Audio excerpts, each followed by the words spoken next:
আপনার একটা বড় ধরনের কলকারখানা থাকলে তো এত শ্রমিককে বাইরে যেতে হতো না, কিন্তু সেটা তো নাই। আমাদের হসপিটালও নাই। একটা যদি ডেলিভারি হয় তাদের জন্য হয় আমরাকে বেদরাবাদ যেতে হয়, নাহলে ধুলিয়ান যেতে হয়।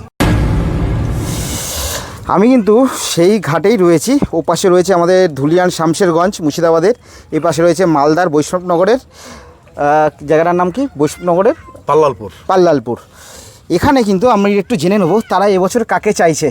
সবার প্রথমে আপনার নামটা একটু জেনে নেবো। আমার নাম হোসেন আলী। হোসেন আলী, আপনার হচ্ছে কোন পাশে বাড়ি? আমার 54 বিধানসভায় বাড়ি, মানে মালদাতেই, তাই তো? মালদাতে। কাকে চাইছেন এবার? আমরা মুখ্যমন্ত্রী মমতা বন্দ্যোপাধ্যায়কে চাই আমরা এখন। আচ্ছা, মানে যিনি রয়েছেন মমতা বন্দ্যোপাধ্যায়কে আপনারা আবার চাইছেন। উনি কি চাওয়ার কারণ? ওর সব কিছু ভালো, ওর পরিকল্পনা, ওর চলাফেরা সব কিছু ভালো। যেমন দুই একটা উদাহরণ যদি দেন। এখন ধরলেন আমার মেয়ে, ধরলেন যুবসাথী, ছেলে যুবসাথী পাচ্ছে, মেয়ে কন্যাশ্রী পাচ্ছে, আমার স্ত্রী পাচ্ছে এই লক্ষ্মী ভাণ্ডার পাচ্ছে, আমি পাচ্ছি কিষণ বন্ধুক পাচ্ছি। এর আগে তো আপনার সিপিএম কিংবা কংগ্রেস কেউ দেয়নি। টিএমসি আমাদের মামাটি মানুষ যে মুখ্যমন্ত্রী উনি দিচ্ছে। আমাদের যে পারতামপুর সোহাপুর জিপিতে যে চন্দনা সরকার যেভাবে কাজ করেছে, আমরা তো উনি কি এখনো প্রার্থী হিসাবে এমএলএ, এখন যে রানিং এমএলএ আছে আবার দাঁড়ালছে, তাকে তো আমরা চাই। আচ্ছা, এই যে মালদা মুর্শিদাবাদ এই দুটো জেলাতেই কিন্তু এটা আপনিও জানেন যে পরিযায়ী যে শ্রমিক তার সংখ্যা কিন্তু অসংখ্য বেশি।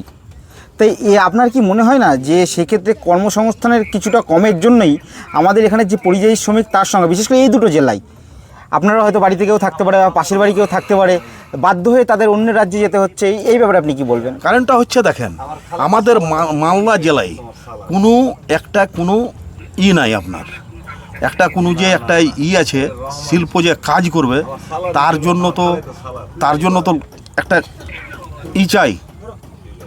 এই আপনার একটা বড় ধরনের কলকারখানা থাকলে তো এত শ্রমিককে বাইরে যেতে হতো না, কিন্তু সেটা তো নাই। সেটা একটা কথা হচ্ছে আমাদের মহামান্য মুখ্যমন্ত্রীকে আমাদের মালদা জেলাটা একটা শিল্পপতি হোক, যাতে জেনে 2-4টা 10টা 100টা কাজ করতে পারে।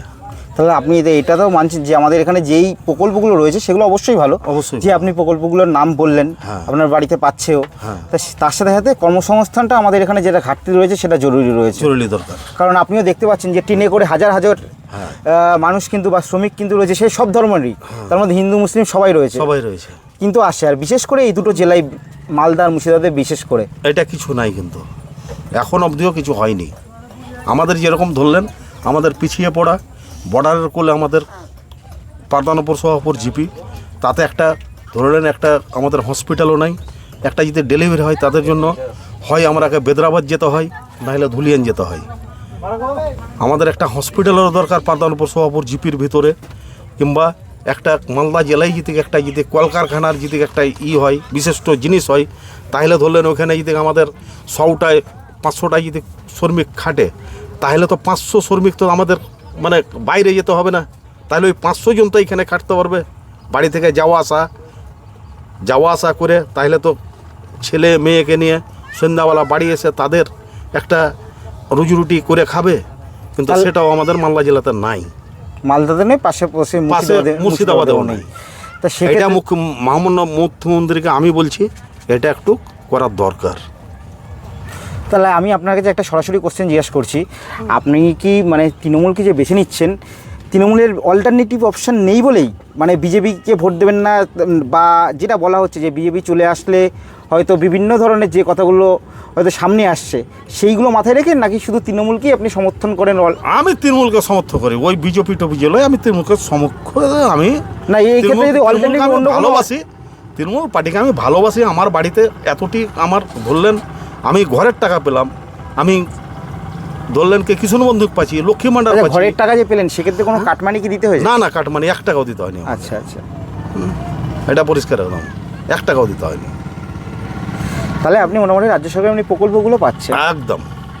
আপনার বাড়িতে কে রয়েছেন? আমাদের বাড়িতে আমার বাবা আছে, মা আছে, ছেলে আছে, বউ আছে, স্ত্রী আছে, সবাই আছে। এক ছেলেই? না, আমার 3 ছেলে 4 মেয়ে। 3 ছেলে কি এখানেই কি থাকে? না, চেন্নাই থাকে। চেন্নাইতে। তাহলে এই জায়গাগুলো ঘাটতি রয়েছে, কারণ যদি রাজ্যে আমাদের কাজ থাকতো হ্যাঁ, তাহলে তাহলে- আপনার 3টে ছেলেকে বাইরে যেতে আমার হতো একটা না। ছেলে যদি কাজ পেতো তাহলে 3টে ছেলেকে আমাকে বাইরে যেতে হতো না, একটা ছেলে তো কারণ বাড়িতে নিজের থাকতো। বাড়ির ভাত খেয়েই সবাই চায় বাবা মার কাছে থাকতে, বাধ্য হয়ে তো মানুষ বাইরে যায়। হ্যাঁ আর এসআইআর এর ব্যাপারে আপনাদের এখানে নাম কি বাদ গেছে? এসআইয়ের ব্যাপারে আমাদের অনেক বাদ গেছে, আচ্ছা, অনেক বাদ গেছে, কিন্তু মুখ্যমন্ত্রী যেটা করেছে সেটা সঠিকই করেছে। আপনাদের বাড়ি কি কারোর বাদ গেছে না? আমার বাড়িতে একটা অবাধ নেই, কিন্তু প্লাস আমার আমার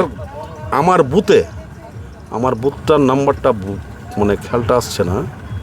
আমাদের বুথে ধরলেন 17 জন বাদ আছে এখন, তাই বলে খুব ভালো হয়েছে আমাদের রেজাল্টটা।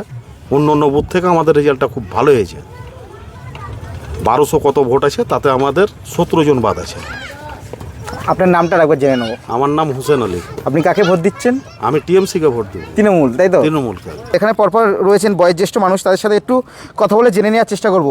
এই বছর কাকে চাইছেন? মোদী সরকার। মোদী সরকারকে চাইছেন? আপনি কাকে চাইছেন? আমিও নরেন্দ্র মোদীকে চাই। কোনো একটা নির্দিষ্ট কারণ? উনি দেশে রক্ষার জন্য, দেশ রক্ষার জন্য। দেখুন এখানে পরপর বসে রয়েছে, আমি সবার কাছে একবার করে জিজ্ঞেস করবো কাকে চাইছেন। মোদীকে জিজ্ঞাসা করে। যাই হোক, কাকা বলবেন না, দেখি এদিকে এই গায়ে পা লাগলো। কাকে চাইছেন? মোদী সরকার। কোনো নির্দিষ্ট একটা কারণ? এই সরকার বদলাতে হবে এখন। আচ্ছা, আপনাদের এখানে তো গত 5 বছর ধরে আপনাদের যে প্রার্থী, আপনাদের তৃণমূলের প্রার্থীর নাম কি, মানে যিনি বিধায়ক রয়েছেন? এই চন্দনা সরকার হ্যাঁ, উনি তো 5 বছর ধরে রয়েছেন, তা উনি কি কাজ করেছেন এই 5 বছর ধরে? কাজ করেছেন, কাজ হালকা পাতলা করে। কাজ করেছে? কোনো কাজ করে না, এই কয়েক বস্তা 40 বস্তা ফেলে দিয়ে ভাগলাম, বুঝলেন? এই হলো কথা। আপনারা কত বছর ধরে এখানে রয়েছেন? আমরা অন্তত না হলো 50 থেকে 60 বছর। 50-60 বছর রয়েছেন। হ্যাঁ। দেখুন কি বলছেন, কাকে চাইছেন এবছর? আমরা এবার রদ বদল চাচ্ছি, বদল চাইছেন? বদল করে কাকে আনতে চাইছেন? মোদী সরকার। মোদী সরকার। কোনো একটা নির্দিষ্ট কারণ? নির্দিষ্ট কারণ যে দেশের যা পরিস্থিতি, যে নিজ জিনিসটা পাওয়া যাচ্ছে না, এই জন্য এবার সবাই বিজেপিকে ভোট দেওয়ার জন্য করছে। আচ্ছা, আমি দাদুর সাথে একটু কথা বলবো। দাদু সুন্দর কথা বলছে। আমাদের এই পাশেই আপনার রয়েছে মুর্শিদাবাদ, আর এই পাশে রয়েছে মালদা। এখানে প্রচুর ছেলে মেয়ে যারা অনেক হয়তো শিক্ষিত, কেউ হয়তো একটু কম পড়াশোনা জানে, দিনের পর দিন বাইরের রাজ্যে যাচ্ছে, চেন্নাই যাচ্ছে, কেউ কেরলে যাচ্ছে, কর্ণাটকে যাচ্ছে, বিশেষ করে এই দুটো জেলায়। তার কারণ কি মনে করেন? অভাব না থাকলে তো আর যায় না মানুষ। আমার যদি অভাব থাকে তাহলে আমার যেতেই হবে, কী করা যাবে? সরকার তো যা দেয় সব লজ্জার এক পকেট ভর্তি করে নিয়ে নেয়। সেক্ষেত্রে আপনি বলছেন যে পরিবর্তন চাই, আপনি হ্যাঁ, বলছেন। আমরা পরিবর্তন চাব তো। সেক্ষেত্রে পরিবর্তন যদি হয়, আপনারা কি মনে করছেন যে আমাদের এখানে কলকারখানা হবে? হবে, অবশ্যই হবে। কলকারখানা আমরা চাই, হবে, আমরা এটাই আশা করি, বুঝলেন? এই হলো আমাদের কথা। পরিবর্তন তো হবেই, অটোমেটিক পরিবর্তন হবেই, ওটাই কথা, পরিবর্তন হবে।